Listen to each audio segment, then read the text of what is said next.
Hello, beautiful human. You clicked on our conversation with Lizzo. She's introducing a whole new era of music. We're going to talk all about it. Excited. I'm really excited. Please leave your honest feedback on the convo in the comment section below. Hit like on the video. And we noticed that like a bunch of you watch, but you don't subscribe. So please hit subscribe, hit the little bell thing and get the notifications. Appreciate you. And today's video is sponsored by Total Wireless. Do amazing. Let's do this. Zach Show. Hi, beautiful human. I'm Zach. That's Dan. Hey. And we welcome via the Zoom box, Lizzo. Hey. Zoom box. Yeah. Fair to say that we're introducing a new era right now, correct? We're ushering a new era in. It's time. It is time. I'm back and I'm not going nowhere. So I hope you get used to it.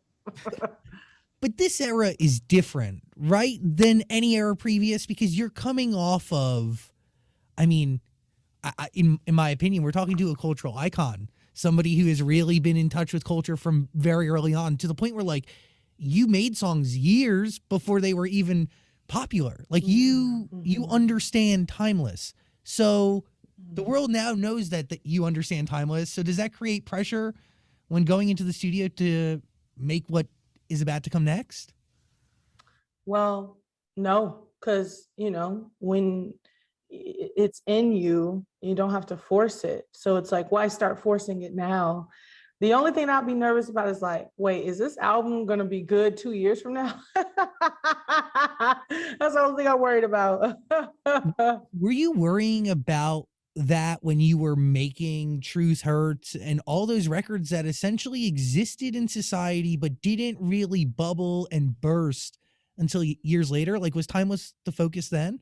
Well, I think I like to make good music, and I really try to avoid things that are too trendy, unless I actually want to do them. So like, yeah, when I made Truth Hurts, I was like, this is the best song I've ever made. This song is incredible. And when people didn't, and mind you, people did like the song. My fans liked the song. When I performed it at my tours, they went crazy. But when it didn't catch on globally like it did 2 years later, I wasn't like disappointed. I just was definitely like, okay, so let me just keep going harder. Let me keep writing songs that are going to connect. Little did I know I already did that. It just needed to take some time. That's like the crazy thing here is that, like, so as we go through all of the different eras from, we can go, by the way, like, really big fan of your work. So I could go back really, really far to like even the first girl group you started when you were super young, but we won't do that because we're on a time constraint and we have a whole new era to discuss. Yeah. But really, like, it's like, correct me if I'm wrong. It's like Coconut Oil and Cause I Love You, but Big Girl Small World kind of leads into Coconut Oil, but you change your sound sonically between Big Girl Small World and Coconut Oil, correct? Yeah, drastically, yeah. Yeah, yes. I was like, wait, I know you have a question. I cut you off. No. Why? What happens in life? What hits you? There has to be some sort of epiphany because you were going down one path, but you didn't really divert completely. You just kind of took a little offshoot. Yeah. Well, I think a couple things happened. I think my intention as an artist changed. I used to be, when I made Lizzo Bangers, which was my first like solo endeavor, I had this horrible writer's block. And because I was in these girl groups and, I was sharing my story and sharing my voice with other people, which was great for a while, but I had so much pent up emotion and anger and feelings and love and fear, all these feelings on my chest. And Lizzo Bangers was just me going like, blah, like it was very like stream of conscious, just writing everything I always wanted to say, literally wrote it down in a notepad. And, it was very selfish and it was very focused on me. And Big Girl Small World was that 2.0, but I was like, let me get artsy. I want to make artsy music, And I think I wrote a song on Big Girl Small World called My Skin. And that song was, in a reaction to the police killing of Jamar Clark in Minneapolis. That was down the street from my house on the north side. And it was a kind of like a battle cry for all the people who were leading the front lines of Black Lives Matter. It was a direct response to an interview I did where I took my clothes off and I had to talk about my body dysmorphia and my relationship with my body. And I wrote that, and that connected with people on such a large scale. I was like, oh, this is important. And I think that my purpose kind of shifted from being like, I want to be artsy. I want to rap as fast as I can. Let me say everything I always wanted to say, to how does my music make me feel? How does my music make people feel? And I also decided I want to be a great songwriter. And just because I'm rapping and writing music doesn't mean that I'm a songwriter. And I think that I really started to focus in and hone in on my songwriting skills in between Big Girl Small World and Coconut Oil. God, that gives me chills, because you go from making music for yourself to making music with a purpose that does help you, but does so much for the community and the society around you. And, you know, we had, just super brief, we had a one drunken interaction one time at a Halloween party that a mutual friend threw. And I said that to you, and you were dressed as a DNA test. And, and I'm like, I'm probably like a bottle of Vuvin, and I'm just like, you. I said that to you because it is, and to hear you say it in your own words, right? Then it really, your music You does. Ariana Grande's house. Yes. Okay. You remember? Get out of yeah. Go no, but it's it is. Do you feel like your music is any less yours though, as you go into Coconut Oil, as you go into 'Cause I Love You? Like, even as you're writing it and making it in the moment, are you making it for you? Or do you know that you're making it for other people? Like with My Skin, it has to be a combination of both, right? Yes. I think the music is definitely mine, because I'm not creating it with the intention to please anyone else.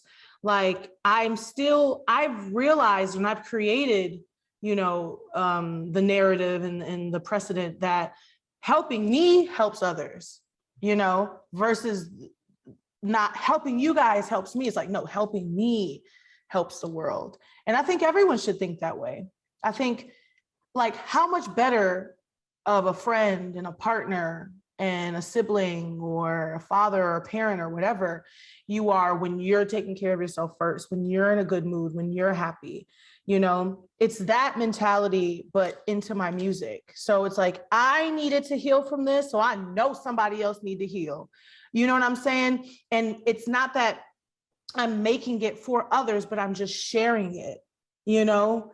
And that makes me feel even better, because I'm a Taurus.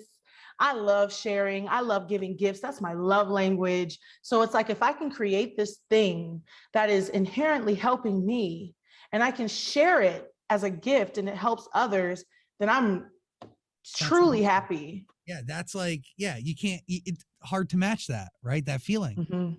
So, no better feeling. How do you take that mentality, inject it into whatever's about to come next? Obviously, we've heard rumors, but that's it.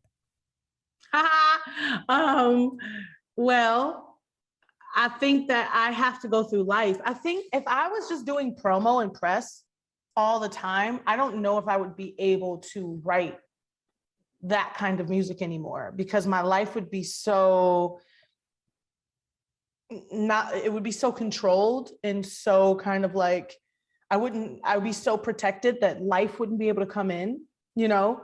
All of my conversations will be controlled. They wouldn't be as free to like experience life and make mistakes, and, you know, so I feel like the last 2 years I intentionally was like, okay, I mean, I know that we also suffered from a pandemic and we were all subjected to a lockdown, but I also, regardless of that, I would have been, okay, no more. I need to focus on life.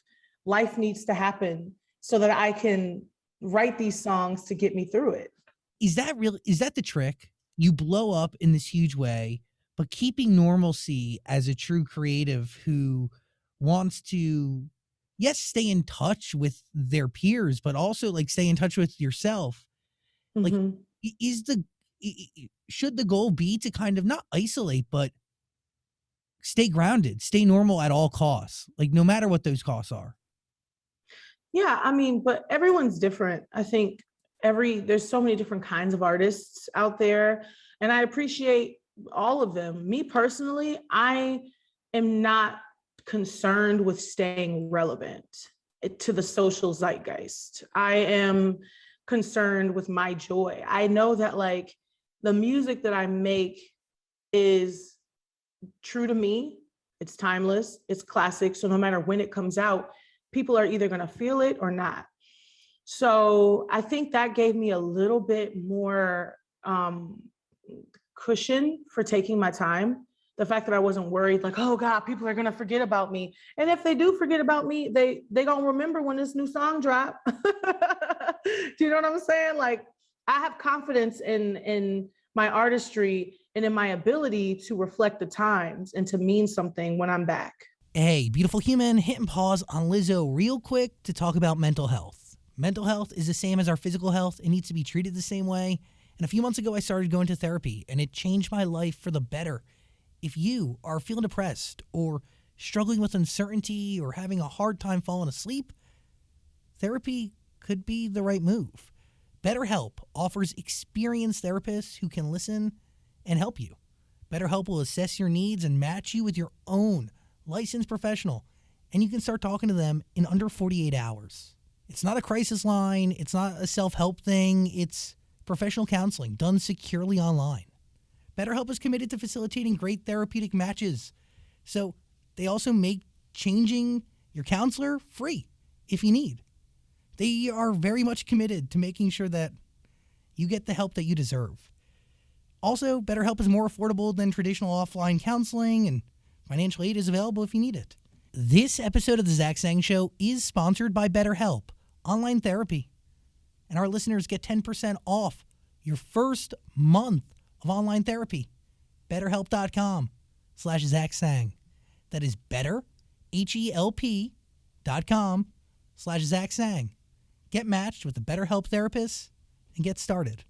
That has to come from somewhere. How do you acquire that confidence? Because there has to be somewhere in your mind initially like this, oh, I got to do anything to stay relevant because I have something that's here and I got to just kind of keep it going. Do you get what I'm saying? Yeah. Somebody tell you Well, what? I think it comes from being nerd. Like I was never like obsessed with social hierarchy or being popular growing up because that just wasn't given to me. Like I was definitely always an outsider, and I always will still feel like an outsider and an outcast. And I think that humbles me in a way, because if I was like, you know, prom queen or the head cheerleader of the music industry, I would feel a lot of social pressure, but I don't, because I'm literally like the nerd in the band in the stands, like looking like, you know, waving at my mom with my piccolo.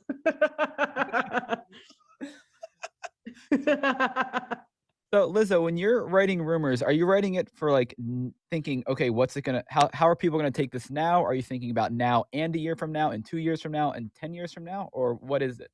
No, I think I was more so just like, I'm just so sick of always being the bigger person. I'm sick of holding my tongue. And, you know, it's funny because I finished writing rumors in February, but there's like 7 new rumors out that I could have included in the song, but I didn't. And I'm almost like, damn, there's always going to be something for somebody to say. I think that was more the energy. I wasn't really writing it for like any type of like time period. The only thing in the song is wait until the summer when they let me out the house. I wrote it in February. For people wondering why I put that line in there, that's why, because I could not wait. I said, my ass is going to be out all summer. They're going to be mad. And it is, and it was. And people who hear the song are going to be like, yeah, well, she's a woman of her word, because she had a string bikini on for for Juneteenth. Well, you also said they said I should watch the stuff I post. do you post things because it makes you feel good? Or are you posting things kind of saying like, oh, you don't think I should post this? F you, I'm posting it anyway.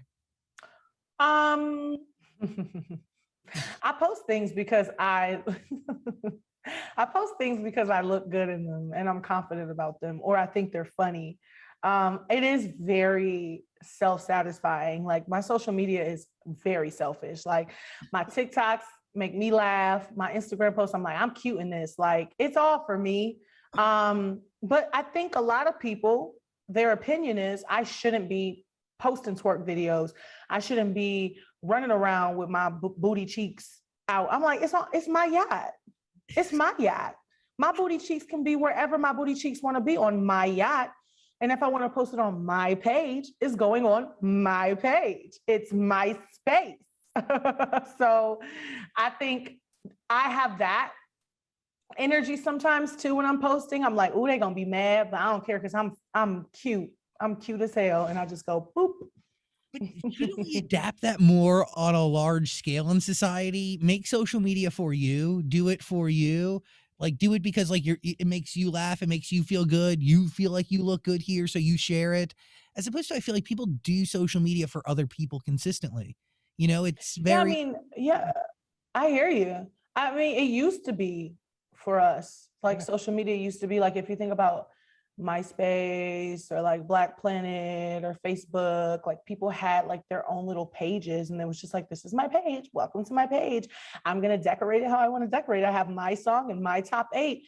And I think somewhere along the way, we have become dependent on social media. And honestly, it's not easy to just flip that switch and be like, okay, I'm doing this for me now, when literally some people's entire livelihoods and income come from social media. At a certain point, it's like, I don't want to get up and go to my job every day, but I got to make this money. So I see that a lot with influencers and people who have like, you know, social media presence that generates income. Like there's a lot of like, it's work. Let me get up and do this for y'all, even though I don't want to. it ruins it. It really does. It really puts a strain on it. Well, Lizzo, knowing you had, this is prior to the song coming out, knowing that you had a song out called Rumors, is that why you started your own pregnancy rumor with Chris Evans? I didn't start that rumor. TikTok did. I added fuel to the fire of that rumor. No, you know what really triggered me was I was getting sick and tired of hearing about this rumor that I stage dived and I killed somebody when I've never stage dived a day of my life, because I'm very aware of the space that I take up. And I'm also very aware that I'm a woman. I've seen enough stage dive videos of women to be like, I ain't doing that. Really So try. I've never done it. And then I was like, kill somebody? When did y'all get so dark? And I kind of went on a little rant. And then in the comments, they were like, well, we know you pregnant with Chris Evans' baby. And I said, oh gosh, let me just end this one right now.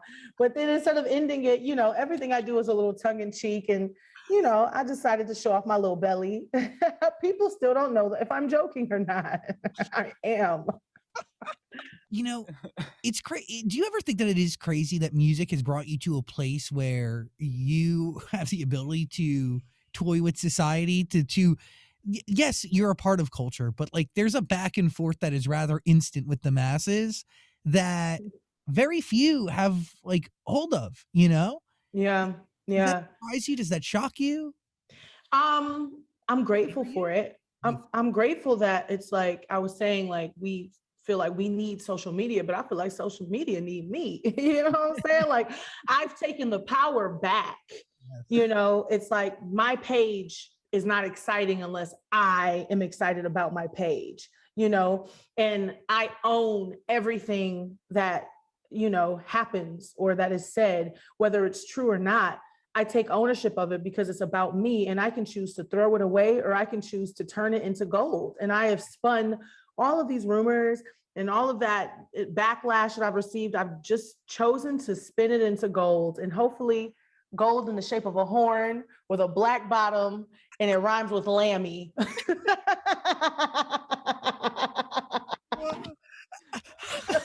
How do you prepare to go into a studio? Do you go with lyrics ready? Do you go in blank slate? Like, what is your process like? Is there even one way to do it, or? There's multiple ways to do it. So I am so crazy. Like I'll be sitting with friends and I'll say something conversationally and be like, oh, I gotta write that down. And I write it down because a lot of my songs are so conversational. It's just like, it feels like you're talking to me when you listen to it. So, and then some days I'm sitting, I'm like, ooh, you know what I want to write a song about? And I'll do it. Or some days I'm just in my car singing and freestyling and I'll record that. And then I'll go into the studio with that prompt.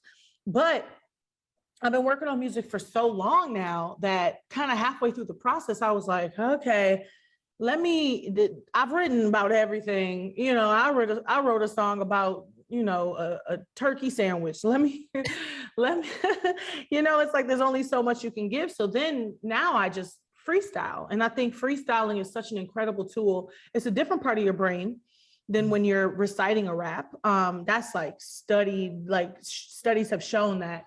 So when you're in there, I kind of feel like I'm connected to a higher source. And like a lot of times the first thing that comes out of my mouth is like magic. And I'm like, where did this even come from? You know, it sounds like gibberish to me sometimes, but I listen to it, I'm like, no, I didn't just say that. That's a whole sermon. Are you doing that to a beat, production, instrumental, like, or are you just going like cold? Nothing. No, I normally do it to music. It depends. Like, I don't like just getting beats from people. I like building music from the ground up. So a lot of times, like the producer of Rumors is Ricky Reed. So a lot of times Ricky will come in with like a guitar loop, or he'll come in with like a synth sound already done, no drums, and we can just build on top of that. But yeah, that's my favorite way to work. Ricky is a connection, a through line to your music to a certain degree, right? Like, I mean, at least the recent bodies of work.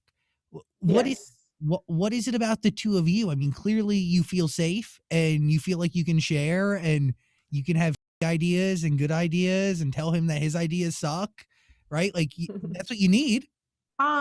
Definitely. I feel like that takes time to get to that point. And we did not actually, we met and wrote Worship. And then after that, we wrote Good as Hell. And that's the type of stuff that it's like, you can't really learn that. That's like a very natural chemistry. And he brought something out of me that I didn't know that I had, because I was just set on being a rapper. And I was like, I'm a rapper and I can hold a note. So I'll sing my hooks, but I'll never belt or go outside of my vocal range that I thought was this short. I got a 5-octave range. I didn't know that. So it's like, he was like, you know how to sing? And I was like, yeah, you know, I'll be singing or whatever. And then I sang Worship, like, yeah. I was like, where is this coming from? So what I liked about him is that he dug deep and saw something in me that I didn't see. And those are my favorite collaborators, because as you know, I still see myself as a nerd who can't sing. Like that's just me. So I work with people, from my stylists to producers, to collaborators on songs, that look at me and see something I can't. They're like, you know, you can say something like this, or you can sing good, or you can wear your ass out, you know, and you can wear designer and have all these great designers make things just for your body. Like, these people are seeing it in me, and I'm so appreciative of that. And Ricky does that for me. Isn't that like the core of any incredible relationship, is the ability to bring out the best in you, but also each other, right? Like, because I'm sure you're challenging them in new ways and bringing them success and new hurdles to overcome, you know? I mean, Yeah. the journey that everybody's on together. That's Yeah, that's very deep and very real. That's why my relationships are the most important thing to me. I'm a very relationship-based person. And even in like, if you even go down to my chart, like my purpose, I think, is to reimagine relationships and how they work for people. I feel like we're taught a lot about relationships in a way that's unhealthy and almost sometimes opposite to the way that they're supposed to be, you know, but relationships are supposed to be symbiotic, and they are supposed to give. You know, you're not supposed to bleed out for somebody, that you're supposed to inspire them as much as they're inspiring you, and give to them as much as they're giving you. yeah. When's your birthday? April 27th. I'm a Taurus with Me a too. Virgo moon, a Leo rising. You're a Taurus? Nice. Yes. I'm May 2nd. Nice. Oh, you're a May Taurus. You guys are great. Yeah. You guys are a little, y'all are interesting. Y'all a little darker than an April Taurus. You sized me up real quick. Yeah. But yeah, no, I'm very much my chart. Yeah. Very much. Those relationships as you progress in life, and obviously like, you know, they become more and more sacred and more rare and hard to come by. And, you know, clearly something special there. Do you feel confident walking into a studio with someone like Mark Ronson, or does that still make you nervous? Mark is like pretty legendary. Yeah. But I'll say meeting him was more intimidating than working with him, because when you work with him and when he's ready to work, he is like, it's like you're working with a producer who's getting his first big break.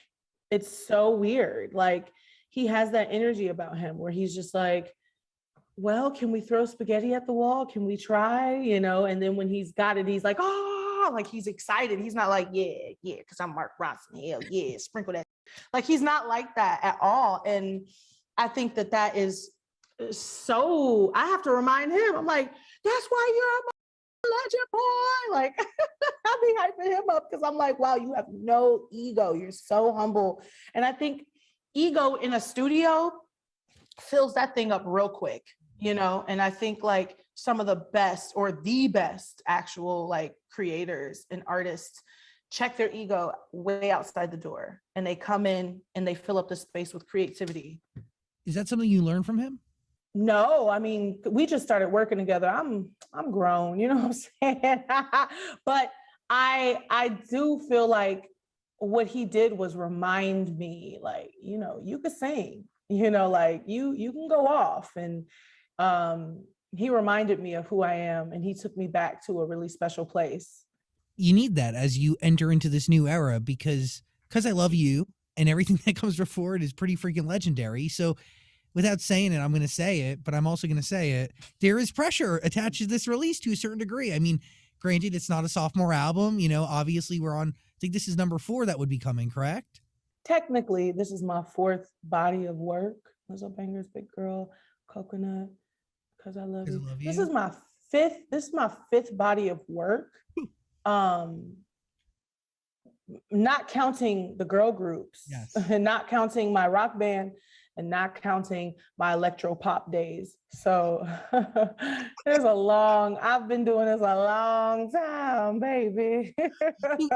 but this is different though, because like, you know, we're coming off Grammy wins. We're coming off of, I mean, really incredible songs. So like, obviously, is the album done?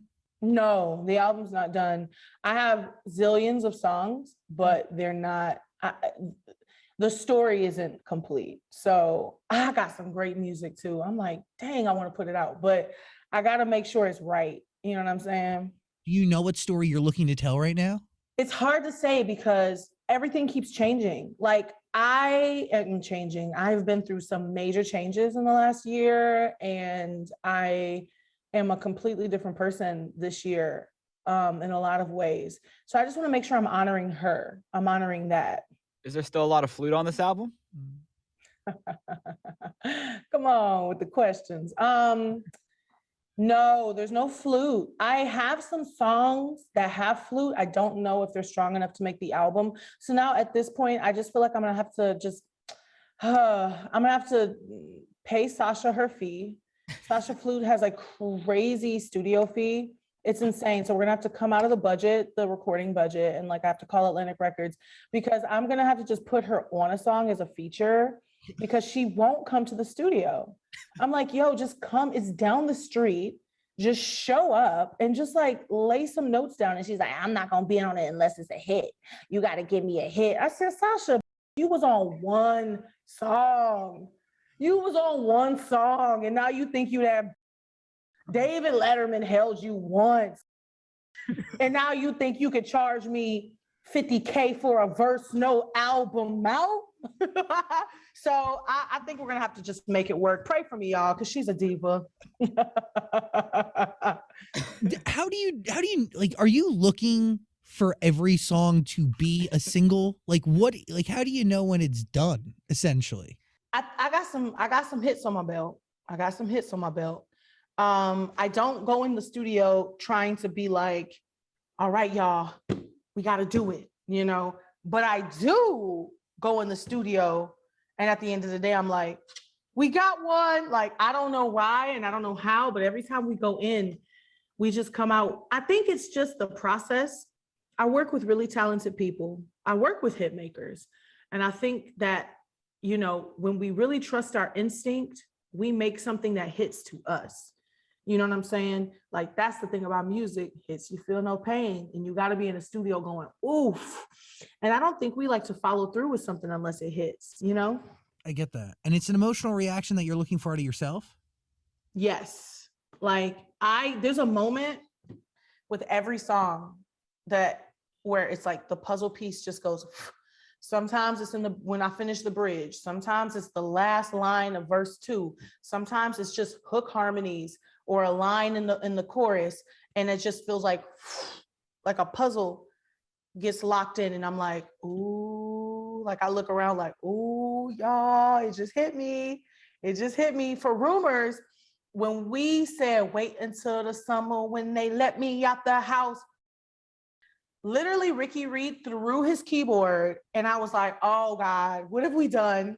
Like, it's that moment that you got something special. What was the reaction when you wrote, "No, I ain't smashed Drake yet"? That was one of those things where it was like, should I say this? Yeah, let's just say it. And then for me, I was like, let's just say it, and then we'll beat it. We'll come up with a line to beat it. But then the more I listened to it, I was like, go ahead and talk your Lizzo. Because I was scared. I was like, wait a minute. I'm TMI, but I'm a very careful TMI. You know what I'm saying? Like, I'll tell you too much information, but it's the information that I think you can handle. But if I think you can't handle it, I'll keep it to myself. So I don't know if the world is ready to handle that. Thank you for taking our feelings into consideration and our emotions. I appreciate it. Please listen to Rumors featuring Cardi B. There's a link in the description below. Album time, when it happens, our studio's open. Would love to share the whole thing on the radio. I really, genuinely, you're one of the greatest artists of our generation, and I really appreciate you. And I'm telling you sober this time, and not in costume. You're extraordinary, and thank you for existing and sharing your art and your story through it. You're really, you're amazing. So thank you, Lizzo. Thank you. Thanks for taking the time. Appreciate y'all, man. Y'all have a good day and stay safe. You too. Peace and love. Bye.